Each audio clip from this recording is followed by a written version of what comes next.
요즘 그 코로나로 인해서 정말 한 주간 평안하셨어요? 이 말이 입에 발린 인사가 아니라 진짜 간절한 인사가 되는 시기가 돼버렸어요. 예전에는 그냥 당연히 평안한 줄 알고 우리가 한 주간 평안하셨습니까? 이렇게 했는데 지금은 불안한 거예요. 불안해서 한 주간 평안하셨습니까? 라고 하면서도 정말 평안했는지 너무 궁금한 거예요. 네. 그런 시절이 지금 되어진 것이 한편으로는 너무나도 안타까운 그런 마음이 있습니다. 어떤 집사님이 그러시더라고요. 자기는 재택근무를 했는데 왜 감염이 됐는지 모르겠다고. 어디서 어떻게 감염될지 아무도 장담을 못합니다. 본인은 회사에서 이렇게 해줘가지고 한 3일 전서부터 재택근무를 하는데 가족 아무도 안 걸렸는데 자기 혼자 감염이 돼가지고 확진이 된 거예요. 가족은 다 괜찮은데 3일 동안 내내 집에만 있었는데 감염이 됐다고 그래요. 누구 만난 사람도 없는데. 그러니까 아마 잠재기를 거쳐서 발병이 되어지지 않았나 이렇게 생각은 된다고 하지만 무려 3일 동안 그런 일이 격리되어져서 아무 일도 안 만났는데 발병이 됐다 하니까 스스로 너무 좀 상심을 하시더라고요. 그러니까 우리는 우리 건강에 대해서 어느 누구도 장담하지 못하는 그런 시대에 살고 있습니다. 여러분, 그러나 하나님의 돌보심의 은혜 가운데 강건하시기를 주의 이름으로 축복합니다. 지금도 많은 성도들이 격리 중에 있어요. 지난 주간에도 많은 분들로부터 전화를 받았습니다. 목사님 확진됐어요.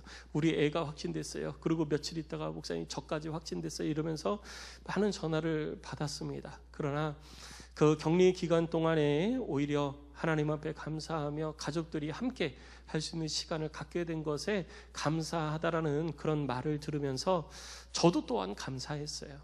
저도 또한. 그래서 여러분들 모두가 늘 우리들의 상황과 환경과 상관없이 하나님 앞에 늘 감사와 기쁨이 가득한 여러분들의 인생이 되시기를 또한 주의 이름으로 축복합니다. 오늘 본문의 말씀을 우리가 함께 살펴보고 은혜를 나누고자 합니다. 오늘 본문의 말씀 우리가 읽은 이 마태복음 9장 27절로 38절 말씀은 예수님의 사역의 내용과 방향에 대해서 우리들 가운데 명확하게 나타내주고 있는 본문입니다.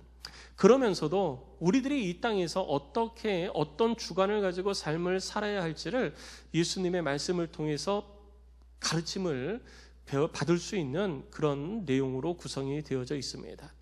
이 내용을 통해서 우리는 우리를 향하신 하나님의 뜻을 다시 한번 명확하게 발견을 할 수가 있습니다. 오늘 말씀을 나눌 때에 여러분 속에도 하나님이 주시는 새로운 하나님의 깨달음이, 주의 성령의 깨닫게 하심이 여러분 속에 있으시기를 주의 이름으로 축복합니다. 오늘 본문의 말씀은 예수님께서 그 앞에 이어서 계속 이어지는 그런 내용들입니다. 두 주 전에 우리가 함께 말씀을 나눴듯이 마태복음 9장 18절로 26절을 통하여서 예수님께서 죽은 소녀를 살리시고 그리고 혈루병에 걸렸던 여인을 고치셨던 일들을 이루시고 죽은 소녀를 살리신 그 집에 머물러 계시다가 이제 그 집을 나서서 가버나움, 예수님께서 사시던 동네로 이제 다시 돌아가시는 그런 길에 있었습니다. 오늘 27절 말씀을 보니까 예수께서 거기서 떠나가실 때 두 맹인이 따라오며 소리를 지릅니다. 예수님을 향해서 막 소리를 지르는 거예요. 예수님께서 그 소녀를 살리신 집에서 나와서 가버나움 원래 있던 곳으로 동네로 돌아가시는데 이 맹인 두 사람이 와가지고 예수님을 향해서 막 소리를 지르는 겁니다. 뭐라고 그러냐면 27절 말씀을 보니까 다윗의 자손이여 우리를 불쌍히 여기소서라고 하면서 소리를 지르는 거예요. 다윗의 자손이여 라고 하는 것은 예수님께서 구약의 예언에 따라서 이 땅에 오신 메시아라는 것을 믿는 사람들이 예수님을 지칭하는 일반적인 말입니다. 구약을 통하여서 예수님께서 다윗의 후손에 태어날 거다, 다윗의 후손을 통하여서 메시아가 나올 것이다라고 예언을 했기 때문에 예수님께서 메시아라고 믿는 사람들은 그가 다윗의 후손이라고 선포를 하는 거예요. 그래서 예수님께서 하나님의 아들, 우리의 메시아라고 믿었던 사람들은 예수님을 향해서 다윗의 후손으로, 또 그리스도로, 예수로 예수님을 부르고 지칭을 했던 것입니다. 그래서 이 맹인들도 다윗의 후손이여 라고 외치는 거예요. 다윗의 자손이여, 다윗의 후손이여. 그리고 부르고 나서 무엇을 요구를 하냐면 우리를 불쌍히 여기소서라고 합니다. 우리를 불쌍히 여기소서라고 하는 말은 나를 긍휼히 여겨주소서, 그리고 나의 문제를 해결해 주세요, 나를 고쳐주세요 라고 하는 말들이 다 함축되어져 있는 겁니다. 자, 예수님께서 이 말씀을 들으시고 이 맹인들이 막 소리를 지르죠. 눈이 안 보이니까 사람들이 좀 많았겠어요? 엄청나게 막 죽은 아이를 살리고 그랬으니 사람이 얼마나 많았겠어요? 예수님께서 그 사람들에 이끌려가지고 막 다시 가버나움으로 가시니까 이 맹인들이 사람들이 휩쓸리면서 눈이 안 보이니까 냅다 그냥 막 소리를 질러댄 거예요. 자, 예수님께서 그러면 돌아보셔야 되잖아요. 지지난주에 살펴본 것처럼 예수님께서 혈루증 있는 여인이 예수님 곁으로 와서 옷수를 만졌어요. 옷수를 만졌을 때도 예수님께서는 그것을 알아차시고 돌아보셨어요. 그리고 그 여인의 병을 치료해 주셨습니다. 그런데 오늘은 맹인이 소리를 막 질러고 있는 거예요. 다윗의 자손이여, 우리를 불쌍히 여기소서라고 막 소리를 지르는데, 길을 걸어가면서 막 소리를 지르는데도 예수님이 꿈쩍도 안 합니다. 돌아보지도 않아요. 그냥 예수님 갈 길로 가버리시는 거예요. 그러니까 이 맹인이 멈추지 않는 거예요. 계속 따라가면서 막 소리를 지르는 거예요. 여러분 한번 생각해 보십시오. 내가 어떤 문제가 있어요. 이런 문제가 내 삶에 있는데 이 문제를 해결해 줄 수 있는 사람이 저기 가고 있어요. 그러면 어떻게 하시겠어요? 저 사람이 이 문제 해결해 줄 수 있는데, 저 사람이 이 문제 해결해 줄 수 있는데, 이렇게 생각만 하시겠습니까? 아니면 쫓아가서 그 사람을 붙들고 이 문제 해결해 달라고 끌고 오겠습니까? 멀어져 가면은 기다리세요 라고 하면서 소리 질러서 그 사람의 발걸음을 멈추겠습니까? 안 그러면 아유, 내 문제 해결해 줄 사람이 저기 멀어져 가고 있네, 할 수 없지, 뭐 묻지 않고 살아야 가야 되겠다, 이러고 마십니까? 일반적으로 보면 우리들의 삶에 문제가 있을 때 이 문제를 해결해 줄 수 있는 그 확신이 있는 사람이 저기 간다, 그럼 우리는 그냥 내버려 두지 않아요. 어떻게 해서든지 그를 불러 잡아 세웁니다.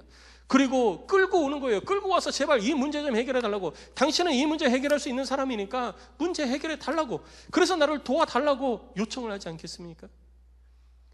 이 맹인들의 마음이 그런 마음이었던 거예요. 그런데 예수님이 돌아도 보지 않는 거예요.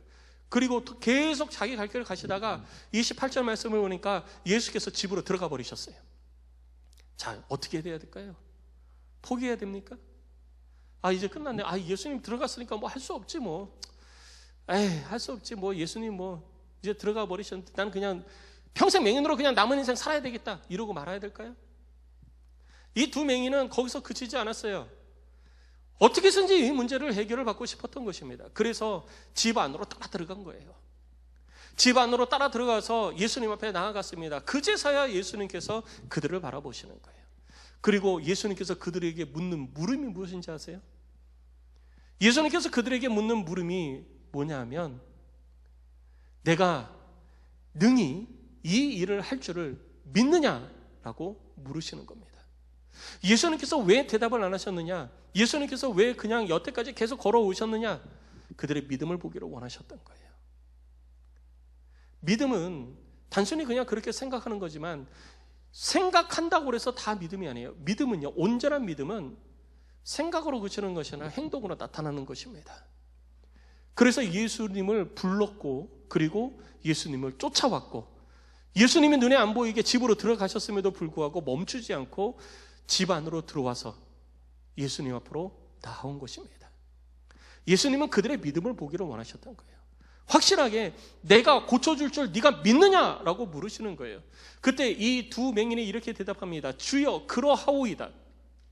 여러분, 주여 그러하오이다 라는 말을 딱 한마디로 요약을 하면 뭐냐면요, 아멘이에요.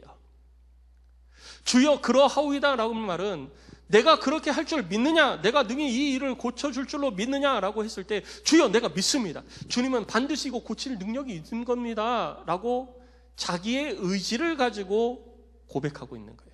우리 주님은요, 그걸 보기를 원하시는 거예요. 단순히 다른 사람 고쳐줬으니까 내 것도 고쳐주시겠지, 그런 막연한 기대가 아니에요. 확실한 믿음을 우리 주님은 우리에게 요구를 하시는 것입니다. 그리고 이 두 맹인에게도 그거를 요구를 하신 거예요. 내가 이 일을 능히 할 줄 믿느냐? 라고 했을 때 이 둥이는 아멘이라고 대답을 한 것입니다. 우리 그리스도인들이 항상 입을 열어 많은 말을 하는 말 중에 두 개가, 가장 많이 하는 거 두 개가 있어요. 그게 뭐냐면 할렐루야하고 아멘이에요.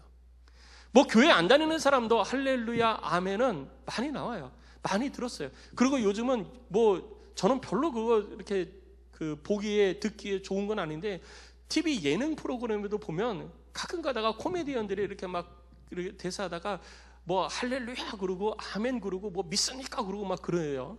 농담 삼아서 막 그런 일들을 해요. 근데 저는 별로 거기에 그렇게 달갑지는 않아요. 문제는 뭐냐면요, 우리가 아멘이라고 하는 것은 그냥 누가 할렐루야 그러니까 아멘 이렇게 대답하는 게 아니에요.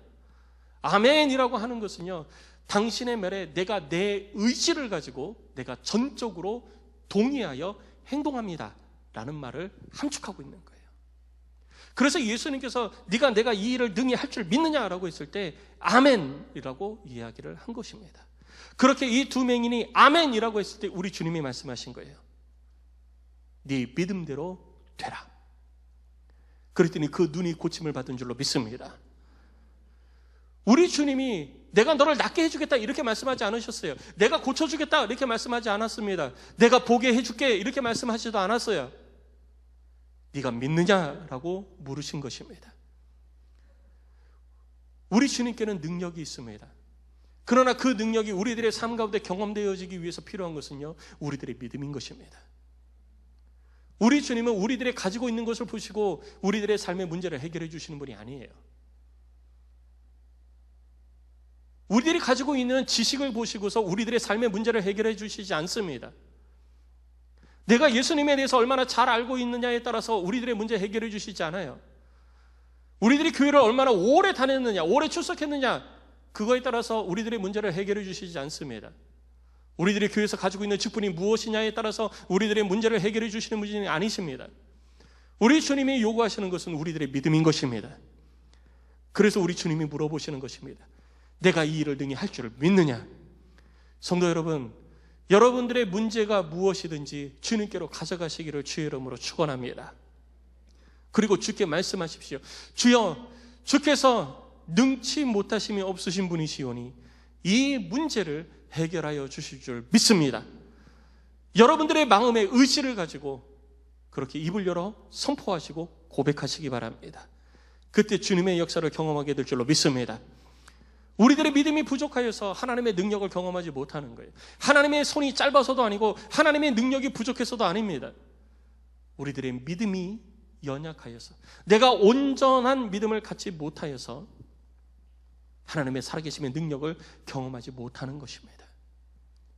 이 두 맹인은요, 확신하고 있었어요. 뭘 확신했느냐? 구약에 예언된 메시아가 이 땅에 오면 소경이 보게 될 것임을 예언하셨으니 우리 주님이, 예수님이 메시아이니 내가 보게 될 것이다 라고 확신했던 겁니다. 이사야서 29장 17절 말씀을 보면 오래지 아니하여 레바논이 기름진 밭으로 변하지 않아야겠느냐라고도 말씀을 했고, 18절 말씀을 보면 그날에 못 듣는 사람이 책의 말을 들을 것이며 어둡고 캄캄한 데에서 맹인의 눈이 볼 것이다 라고 선포를 하고 있습니다. 35장 5절로 6절 말씀을 보면 그때에 맹인의 눈이 밝을 것이며 못 듣는 사람의 귀가 열릴 것이라 라고 이사야 선지자를 통해서 우리에게 예언해 주셨습니다. 이와 같이 우리들의 인생 가운데에 어려움이 있을 때 우리가 주님께로 가지고 오면 주께서 우리들의 문제를 해결해 주시는 것입니다. 다른 것 보시고 다른 것 요구하시고서 해결하시는 것이 아니라, 문제를 풀어주시는 것이 아니라 우리들의 믿음을 보시고 우리들의 문제를 해결해 주시는 것입니다. 이 믿음이, 하나님의 능력을 경험하는, 우리 주 예수 그리스도의 능력을 경험하는 믿음이 여러분 속에 충만하시기를 주의 이름으로 축복합니다. 그래서 이 두 맹인이 나음을 얻었어요. 나음을 얻었으니까 여러분 어떻게 해야 됩니까? 이거를 전해야 됩니까? 전하지 말아야 됩니까? 전해야죠. 예수님이 이 땅에 오신 것은 이 땅의 영혼들을 구원하기 위해서 하나님의 나라와 하나님의 능력을 드러내고 선포하고 저들로 하여금 하나님께로 나오게 하기 위해서, 하나님을 알지 못하는 이들이 하나님께로 오게 하기 위해서 우리 주님이 오셨는데, 우리 주님이 놀라운 이 일들을 이루셨으면 이 일을 선포해야지 돼요. 널리 알려야 됩니다. 널리 선전해야지 돼요. 그런데 우리 주님은 그거 하지 말아요.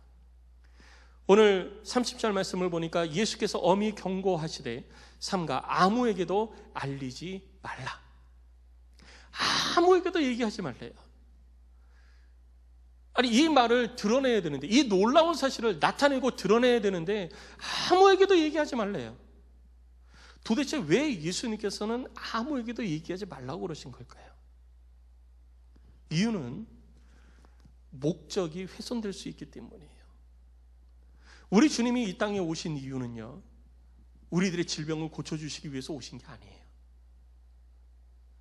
우리 주님이 이 땅에 오신 이유는 이 땅의 하나님의 백성들로 하여금 하나님을 알고 영원한 나라 천국에 대한 소망 속에서 삶을 살아가게 하기 위해서 이 땅에 오셨습니다. 천국 백성이 되게 하기 위해서 이 땅에 오신 거예요. 그런데 사람들은 천국에 관심이 없어요. 뭐에 관심이 있냐? 내 문제에 관심이 있는 거예요.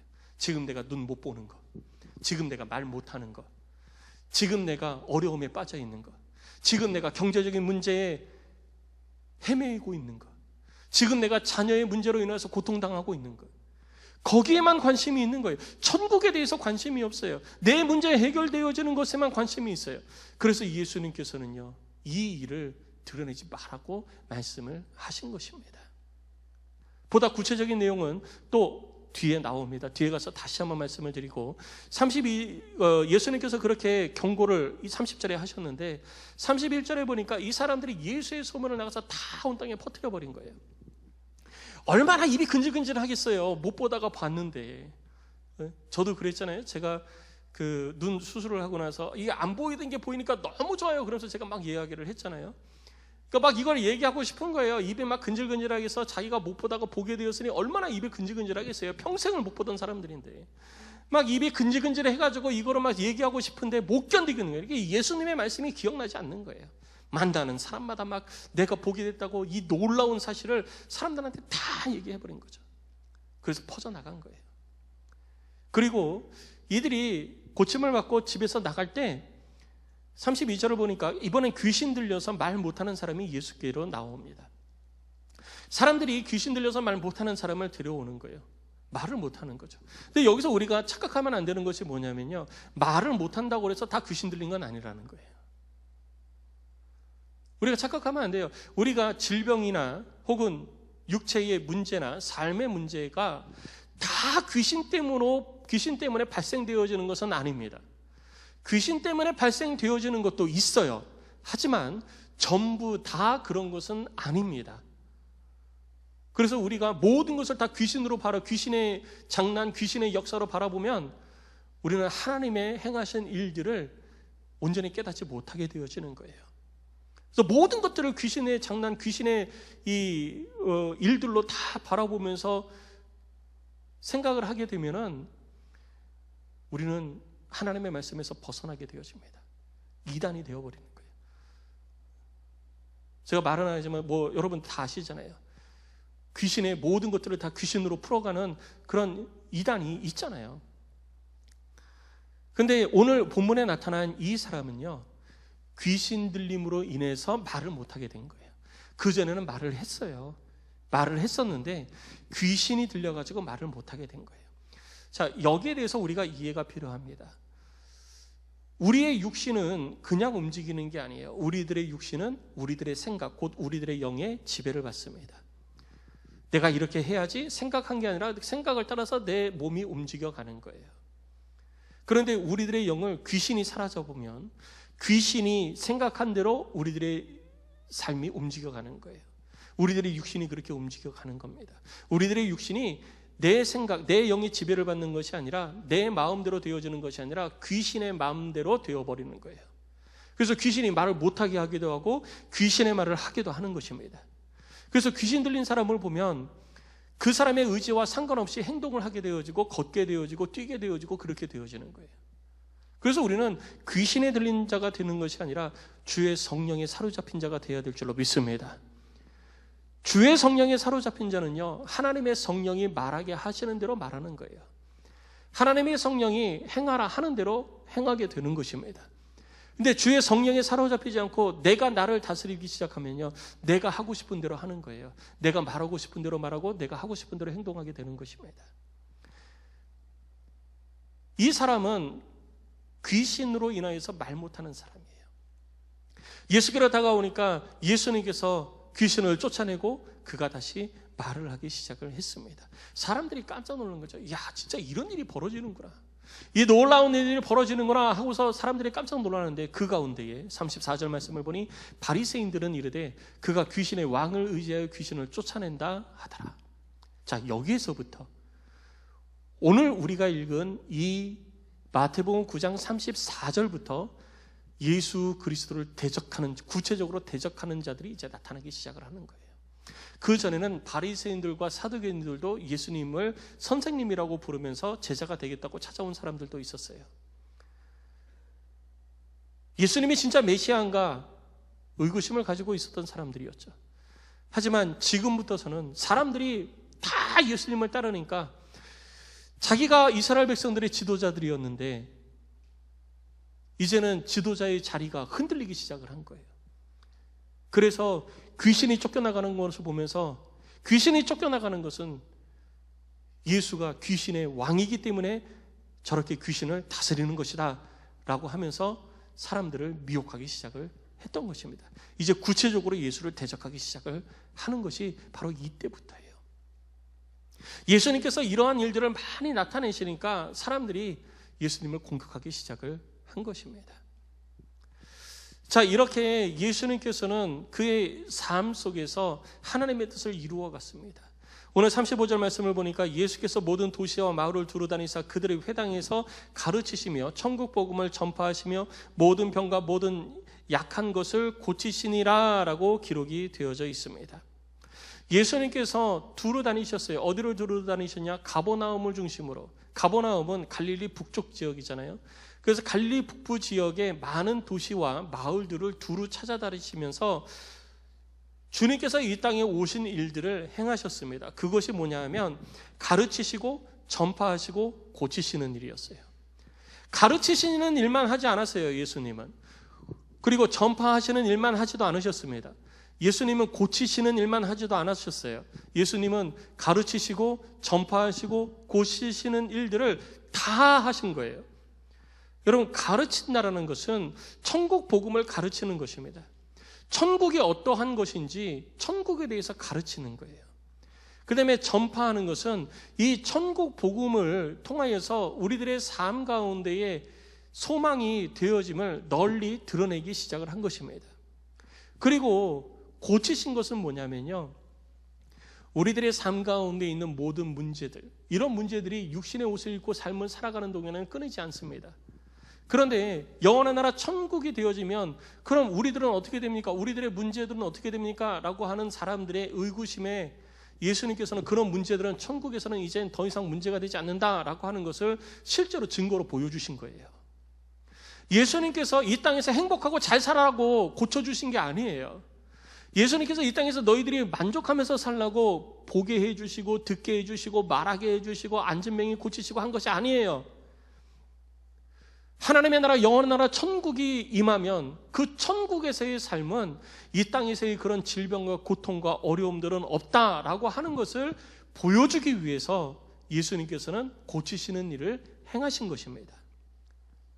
그래서 예수님께서는 이 일들을 함께 이루셨어요. 가르치고 전파하시고 고치시는 일들이 같이 되어질 때의 열매가 맺혀지는 것입니다. 어느 한쪽에만 집중하면 안 돼요. 그런데 사람들은 뭐에 집중했을까요? 고치는 거에만 집중한 거예요. 내 문제만 고쳐지면 그걸로 오케이. 그 다음은 관심 없는 거예요.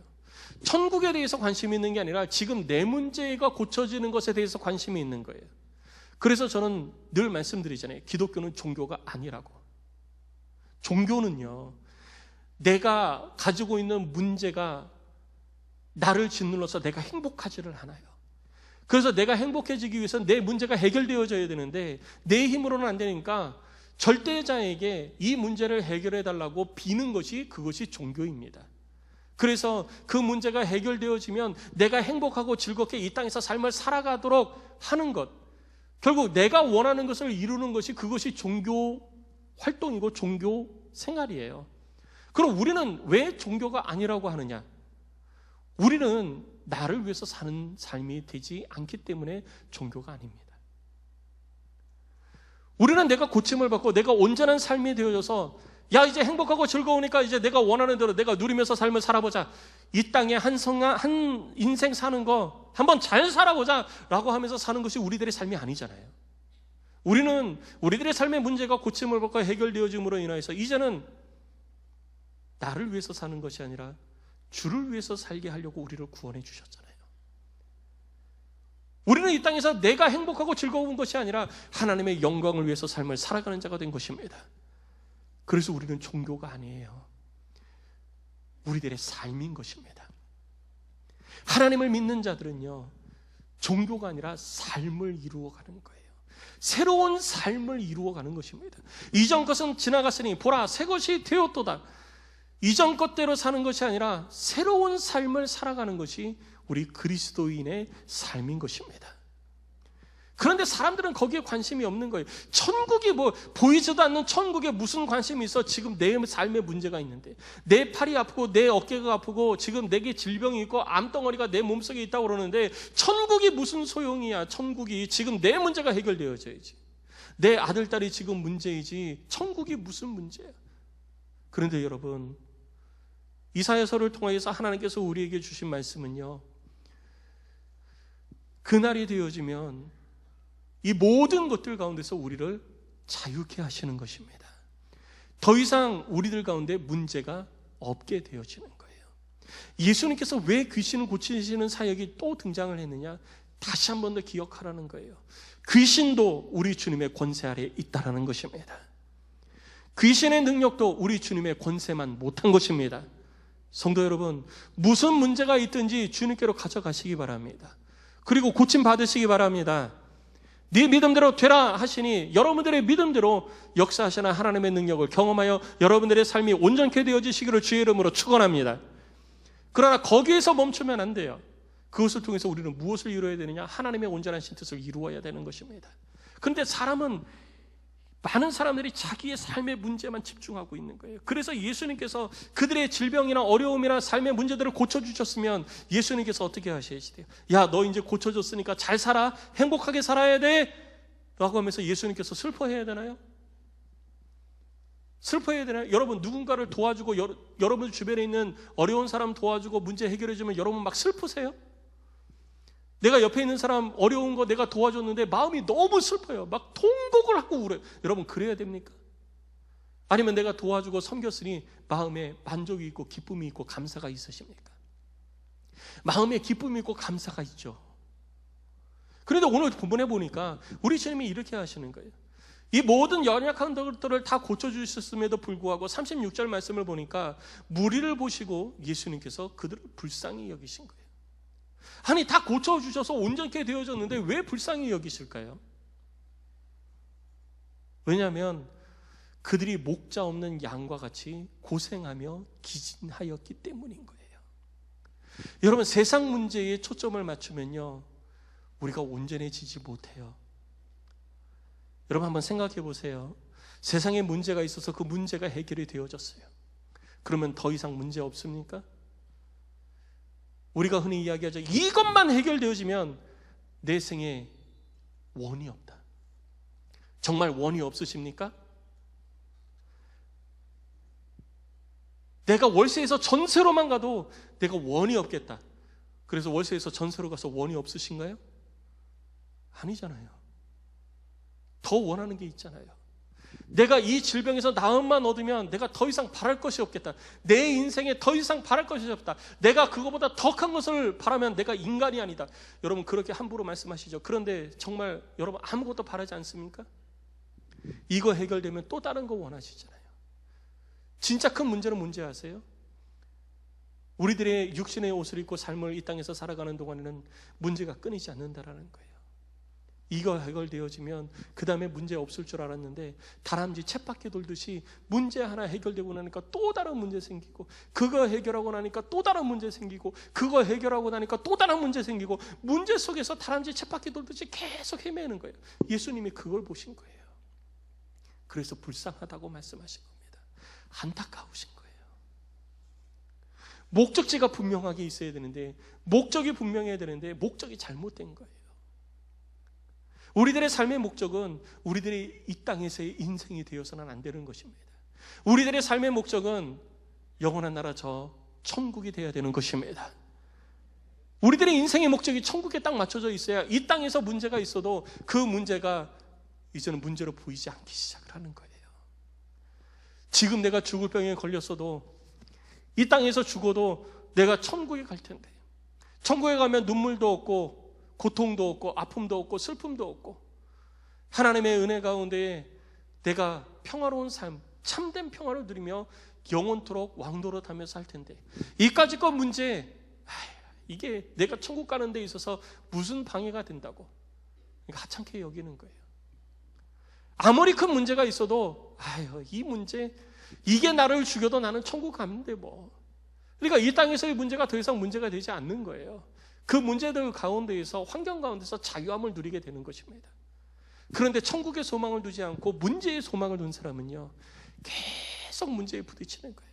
이거 해결하고 나면 또 다른 문제, 또 다른 문제, 그냥 계속 그 문제 속에서 헤매며 살아가는 겁니다. 그래서 예수님께서 목자 없는 양같이 유리하고 있다고 그러는 거예요. 다 자기가 원하는 대로 삶을 살다 보니까 인생 속에서 삶의 안식을 얻지 못하고 어려움을 계속 반복하며 누리며 살아가고 있는 거예요. 안식이 없는 거죠. 그래서 우리 주님이 이렇게는 안 된다라고 생각을 하신 거예요. 그래서 제자들에게 말씀하십니다. 추수할 것은 많되 일꾼이 적다. 우리 주님께서 이 땅에 오셔서 천국 복음을 가르치시고 전파하시는데, 우리 주님도 이 땅에 계실 때는 육신의 옷을 입고 계셨잖아요.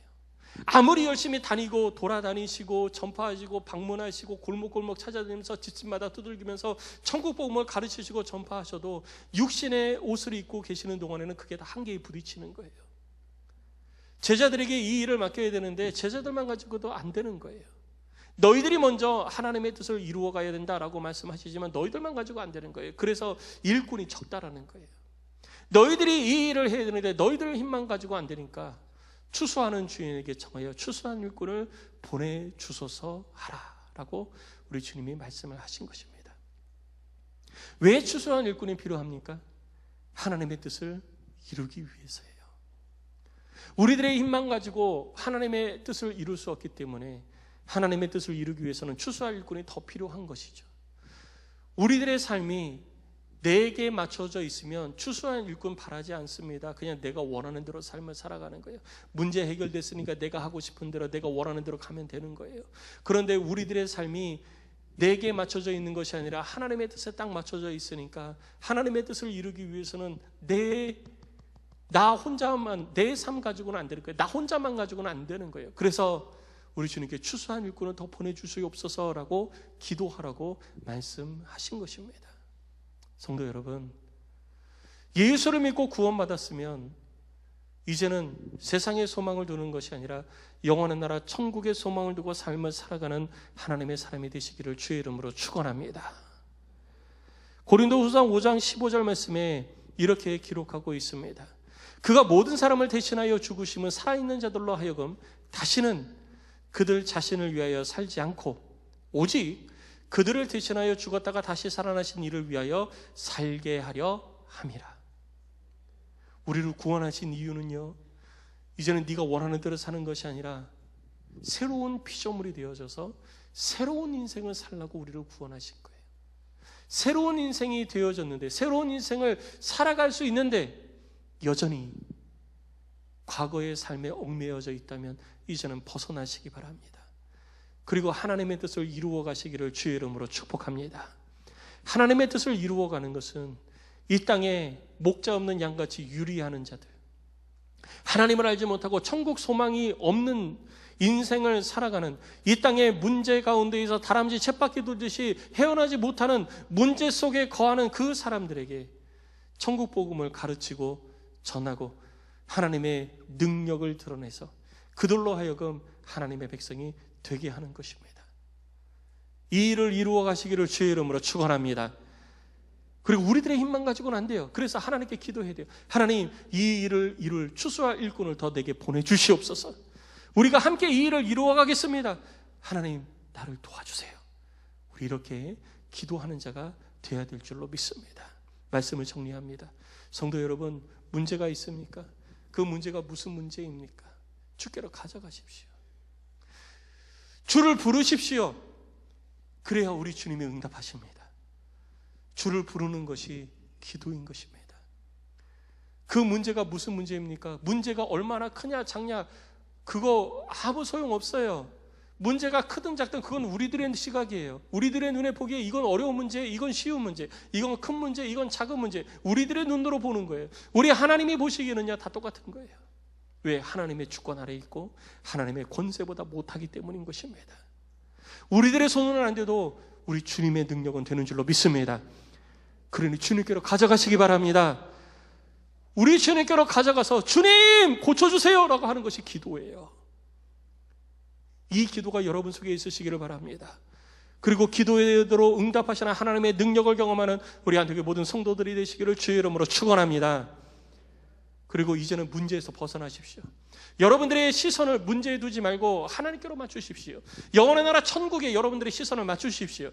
그래서 예수님께서도 마태복음 5장을 통하여서 이 땅에서 하나님의 백성된 자들은 세상에 소망을 두는 것이 아니라 영원의 나라 천국에 소망을 두고 삶을 살아야 된다고 가르쳐 주셨잖아요.